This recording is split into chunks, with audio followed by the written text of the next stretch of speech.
What would you say to a person who says that your prophet plagiarized from the Old Testament and the New Testament and came up with the Quran? Is Sharia really the same thing that most people think of? If not, what is Sharia?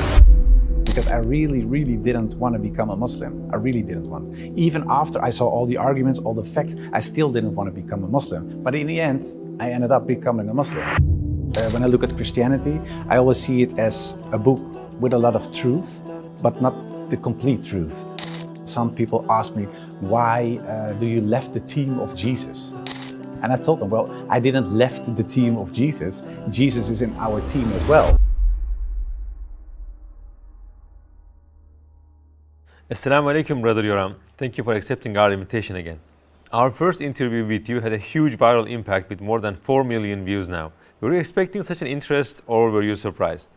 Yeah, I was surprised. I didn't expect it to go viral, and 4 million views is, of course, a lot. Yeah. But alhamdulillah, it's a good thing, I think, because perhaps it helped spreading the message, explain a little bit of why I converted, and especially what Islam is in a very basic way, because, of course, I'm not a scholar, but perhaps it helped. Can you share with us some of the feedback you received, either positive or negative, and which one was the most interesting for you?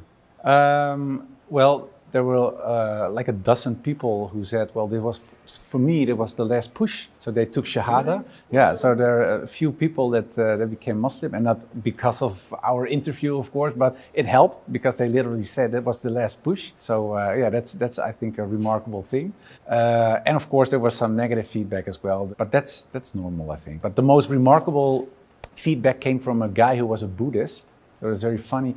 And he told me, well, I never looked into religion. He said, I'm a Buddhist. And when you look at the core concepts of Buddhism, of course, in a way, it's atheistic, because goal, so to say, of Buddhism is to go to nirvana. And that means you disappear in a way. And he said, well, I always found it like spiritual atheism. And of course, that's what he said. But he said it was the first time that I thought, well, perhaps there is something else. Perhaps there is a creator. And he was looking into, and he is one of the guys who took Shahada in the end. So it was very funny to hear from, in the Dutch context, it's very agnostic, very secular. It has, like say, a historical Christian background. And then there's a Buddhist guy in the Netherlands who becomes a Muslim. Now let me ask some questions that are frequently asked by disbelievers. What would you say to a person who says that your prophet plagiarized from the Old Testament and the New Testament and came up with the Quran? Yeah, no, that's really impossible. Of course, I looked into that argument as well, especially when I was like a Islam critic. But when you look at the Quran and the way it is constructed, it's almost impossible for someone, especially when you don't have a computer, to make sure that there is like unity in it. And there is a lot of unity, whether people believe it or not. Even very skeptic people from the Western tradition, even the Eastern tradition in it, and I'm not talking about Muslim countries, of course, they say it's a remarkable book. So for someone who didn't have a computer, who was illiterate in a way, it is impossible to create something like that. If he did, it is a miracle on its own. But when it comes to people who say he copied stuff like that, well, the New Testament, for example, wasn't there yet. There was no New Testament, it wasn't translated into Arabic. And if he really was illiterate, how could he know? And if there were perhaps 2 or 3 people telling him some stories about Christianity, there is so much deep theological stuff in the Quran related to Christianity that's impossible, because again, there was no New Testament yet, so he couldn't copy it at all. It was impossible. I always see, like when I look at Christianity, I always see it as a book with a lot of truth, but not the complete truth. So when I look at, for example, the Old Testament, the New Testament, and the Quran, and I put it next to it, it's like a puzzle. So where I miss some things, and things are a little bit changed in the Old Testament and the New Testament. And when Islam came with the Quran, it corrected the first 2 revelations, so to say. So it completed my religion. And it's, of course, it's in the Quran itself. Well, today I completed your religion. But also when you look at it from a theological perspective, even from Christianity, as an ex-Christian, of course, I think that counts. So that's true. And the part of Jesus, Isa, alayhi salam, he's of course in Christianity a very core person. He is almost the central figure. But he is not absent in Islam, because some people ask me, why do you left the team of Jesus? That was really a question. And I told them, well, I didn't left the team of Jesus. Jesus is in our team as well. So, but it's for a lot of Christians, very hard to accept that after Jesus, there was someone else. And if people do accept that, then it's very easy for them to become Muslim. They also wonder about Sharia. Generally, they only think of some really harsh punishments like the ones they see in the media. Is Sharia really the same thing that most people think of? If not, what is Sharia? Well, of course, I'm not a scholar, but what I know, when I read and learned about Sharia, they say, well, it's a doctrine of religious duties. And it's very broad. It has to do with clothing, it has to do with food, it has to do with praying, it has to do with trade, it has to do with everything. And of course, there's this small part that has to do with criminal justice as well. But in the West, and it has to do with the propaganda from way back, like we talked about it in the 16th, 17th century. But up till this day, people are saying, well, Sharia is this, that. No, that's not Sharia. It's a very, very small part of Sharia. But it is because Islam is a holistic concept. So it doesn't talk only about the way of the heart. It's a practical religion. It really fits life here on earth, in the dunya. So what it means is that we have to talk about all these aspects, all these segments of the dunya as well. And criminal justice is a part of it. And a lot of people in the West often say to me, well, they don't really punish people. We have people here who committed rape, for example. They only get 1 year in prison, 1 year. And I can imagine, if, as a father, if my daughter was raped, I don't want this guy to be punished 1 year. I want a severe punishment, a real punishment. And when I look at other systems, of course there are stronger punishments, but that's not what Sharia is about. And again, you have this concept of shubuhat, I think. So before someone really is punished in that way, there are so many factors, so many restrictions that it's almost impossible. So most of the time it's only to make sure that people understand this is a very big offensive thing that you are about to do or that you did. But in the West, they don't see it like that, because they don't want to see Islam for what it is most of the time, especially people who do know Islam in the core, but they really don't want to be a Muslim. So they take these arguments and they twist it a little bit and they make it seem very scary and stuff like that. But when you look at the Ottoman Empire, for example, or apostasy, because that's something that a lot of people talk about, right? Yeah, when you're an apostate, you get killed, etc. When you compare that, for example, to America before it became the United States, there have been a lot of people who were killed there because they left their religion, because the church there or the state there said you're not a real Christian or were doubting. Look at the Inquisition in Europe. They killed so many people, thousands and thousands of people. And when you compare that, for example, to the Ottoman Empire, in over the last 400 years of the Ottoman Empire, only 3 people were punished that way. 3. And when you compare that to the West, where thousands and thousands, but still the idea is Islam is scary and they kill everybody, and the West is sweet and nice. No, that's not the real deal. That's not factual. It's not historical. But that has to do with propaganda. So, but that's another topic, I think. They also ask, why do we need laws from God to be ruled justly? Can't we find what is right and what is wrong on our own? Assalamu alaikum, brothers and sisters. We realize that 80% of our audience, including this video, are not subscribed to our channel. As you know, we are a non-profit organization and advertisements are disabled on our videos. Towards Eternity is not just a YouTube channel, but also a madrasa. Here we try to educate ourselves and the youth Islamically. So the only reason we are asking for this is to spread the truth. It may seem like a small act, but inshallah, it will help us reach millions of people. Now let's click the like and the subscribe buttons and let's together walk towards eternity. They also ask, why do we need laws from God to be ruled justly? Can't we find what is right and what is wrong on our own? It's almost a philosophical question. No, I don't think people can do that, because people are very changeable.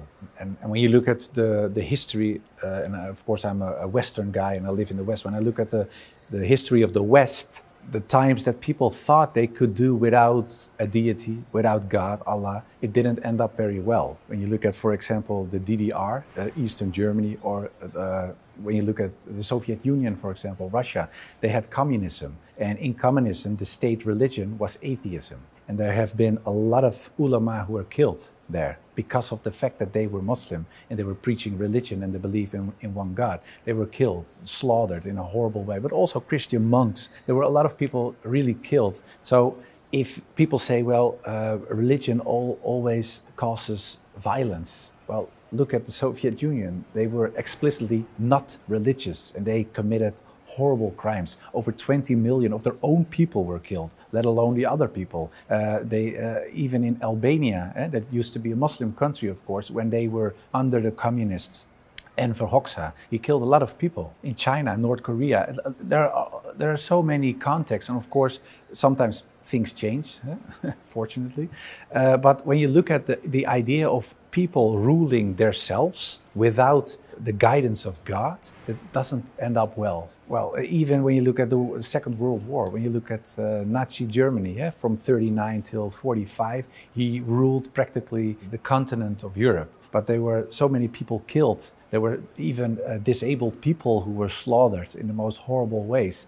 And they made their man-made rules. Well, that didn't end up very well for those people. So I think that the only security for mankind to be guided in the correct way so that we can live in peace among each other is the guidance of Allah, of God. Many non-Muslims in the West think that Islam restricts freedom because we know that they are known for and proud of a free lifestyle. Do you think this can bring happiness to humanity? Well, I think Islam is freedom because nobody is completely free. You're always a slave of something. Slave of your money, or a slave of women, or a slave of good clothes, or a slave of whatever, then at least be a slave of the truth. So it's real freedom. What is freedom? The fact that you can be drunk, or that you can use drugs, or that you can commit zina, or whatever. That's not real freedom. In the end, you will not end up happy. So, and that's like also with little children. If I ask my child, "What do you want to eat?" She says, "Candy." If I would give her candy all day, she will be sick. And in the end, perhaps she will die because she doesn't get any vitamins, she doesn't have normal vegetables or proteins or whatever. So the fact that it seems fun doesn't mean that it is fun. And it doesn't mean that it will help you on the long run. So I think if you are a Muslim, just try to practice Islam. And I know a lot of people say, when you're a Muslim, you cannot do this, that. You can do almost everything except for a few things. And the things that you are not allowed to do have to do with your well-being. They say don't drink alcohol, don't use drugs, don't do that. And that has a reason. It's not to bully you or to make you feel bad. No, it's to help you to make sure that you are a happy person. If you're a Muslim, or even if you're not Muslim, if you're constantly using drugs or you're using other things like alcohol, or you're only going out, date stuff, clubbing, whatever, most of these people end up miserable if they're alone. Because in the end, they are looking for a man or a woman, and they want to have children, they want to marry. That's what most people want. But all these things are not going to help you create sustainable relations where happiness is the central focus point. Because in the end, I think we want to be what they call the people of Sa'ada, right? You want to be happy. You want to be near to the Creator. The only way that will bring you to that point is Islam. So yeah, I think people have to reconsider what real freedom is. The fact that there are so many pop stars in history, they were very rich. They had a lot of beautiful men or beautiful women, they used drugs, they used alcohol, they did everything. A lot of those people committed suicide. And that's not because all these things were making them happy. Otherwise, they would still be here. And of course, that doesn't count for everybody, but those people have everything in the extreme. And that's what a lot of people think. If I have extreme freedom, I will do this. No, you won't. And if you do, you won't end up the way you want to. So Islam is a balanced system, and it allows you to do almost everything except for the things that will make you miserable in the end. So just follow the instructions, so to say, and it will make you a happier person. And this instruction is called Islam. I have one last request. More than 4 million people watched your first video with us on YouTube, and nearly as many watched you on Instagram. Among those people, maybe thousands of them were non-Muslims. I want you to look directly at the camera and talk to them with a few words. They may have some hesitations about embracing Islam. what would you like to say to them? Briefly, please. Why Islam? Why they shouldn't hesitate? Looking directly at the camera.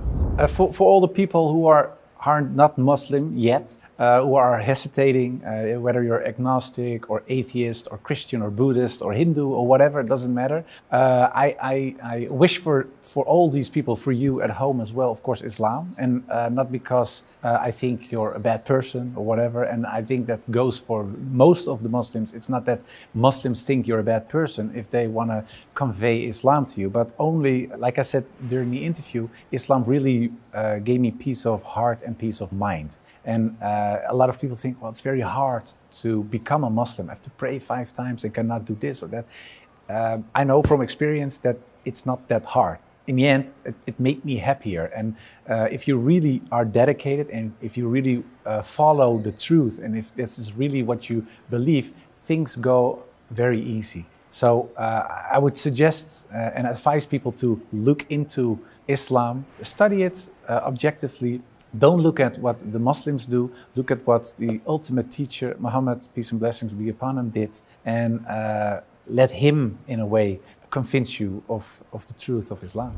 So, how will Islam conquer the hearts of people in the world? What do you think is the way to achieve this? I think that's truth, with a capital T. I don't think we have to do so much. The only thing we have to do is convey the message. And I always think, and that's what we do here as well in our coming museum. And in the end, because it's the truth, it appeals to people. If something is true, you're attracted to this truth. That's what happened to me as well, because I really didn't want to become a Muslim. I really didn't want.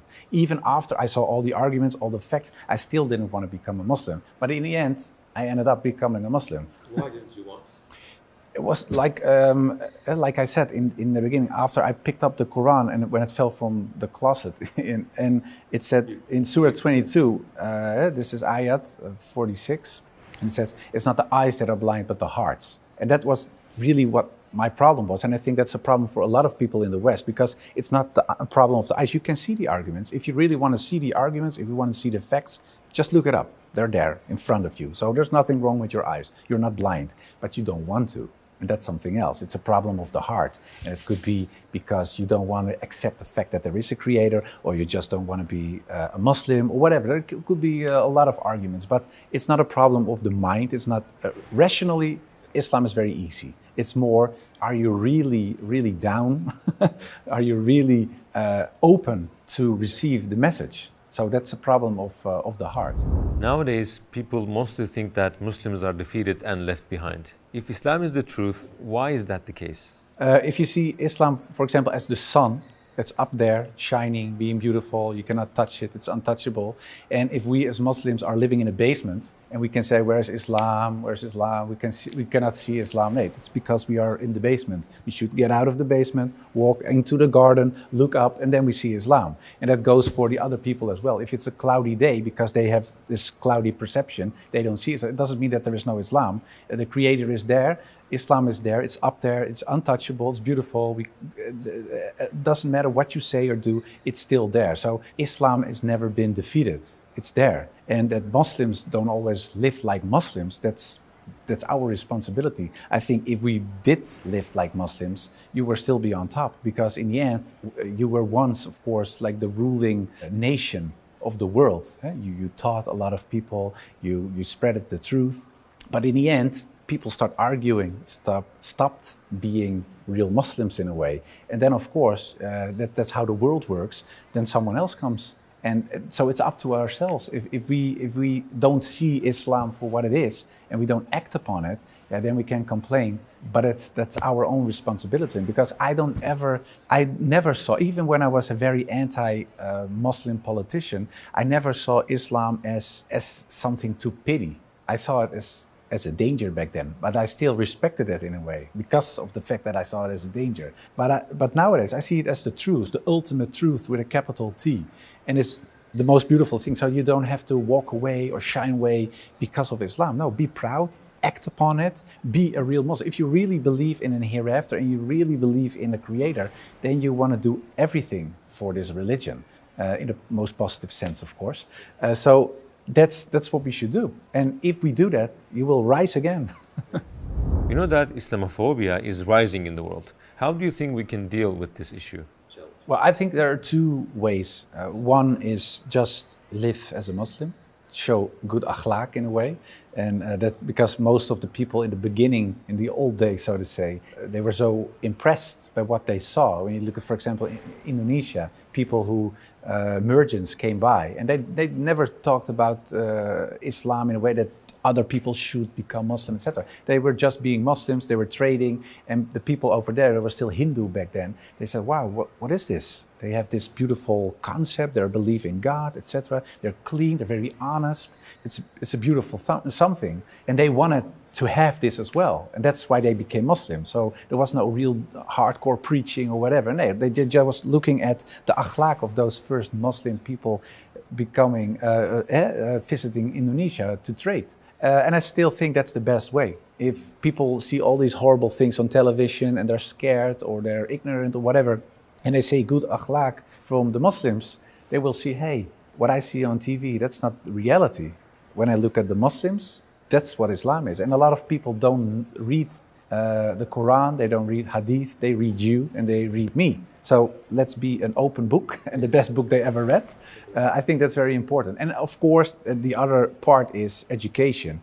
Show people, if they are interested and they want to know more, then they have to be, of course, good people to show them what Islam is, to explain the core concepts and what Islam is. So I think there are two ways. Some Muslims say, I'm someone who goes from home to work and work to home, or I'm a student, and they ask, how can I tell my circle about Islam? Do you think they can spread this message as well?